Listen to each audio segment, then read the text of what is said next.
On a lancé la campagne de sociofinancement l'été dernier et puis c'était pour justement réaliser un de nos premiers prototypes. La Denise, c'est un ensemble de 3 sections qui permet de conserver les aliments en dehors du réfrigérateur.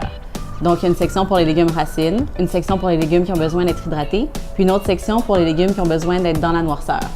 On avait besoin de financer les moules de production parce qu'ils sont quand même chers à produire.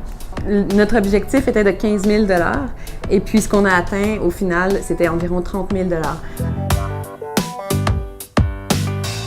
Notre meilleur coup, ça a été d'avoir un super bon vidéo de présentation de l'entreprise.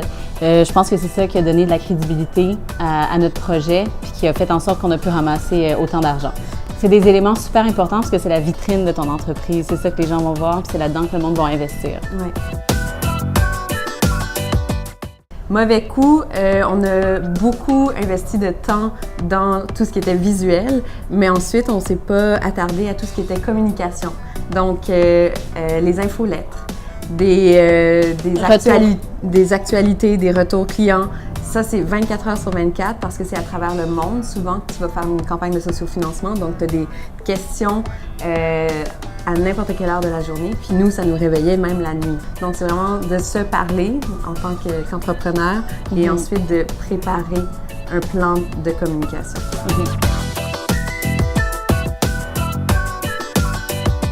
Nous, on a fait une campagne en français.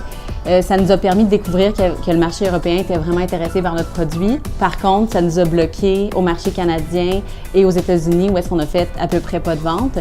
Ensuite, c'est un produit qui est lourd, shippé en France, ça coûte très cher. Donc, il faut considérer ça aussi dans l'équation. On dit toujours aux entrepreneurs de bien s'entourer, d'avoir les bonnes ressources, de ne pas hésiter à justement aller cogner aux portes, demander de l'information, demander de l'aide. La même chose arrive en campagne de sociofinancement pour donner un peu de visibilité à ma campagne. Ça, c'est vraiment important.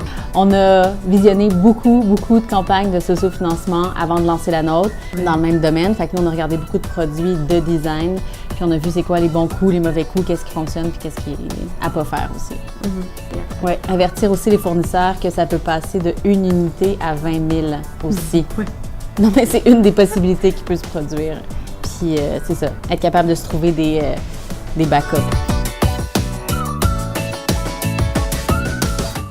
La campagne de sociofinancement m'a énergisée pendant un mois. Ça nous a vraiment donné de l'énergie. Ça nous a fait découvrir à chaque jour, plusieurs fois par jour, qu'il y avait du monde qui croyait en notre projet. Donc, on le referait n'importe quand. Oui, vraiment. D'ailleurs, on va le refaire.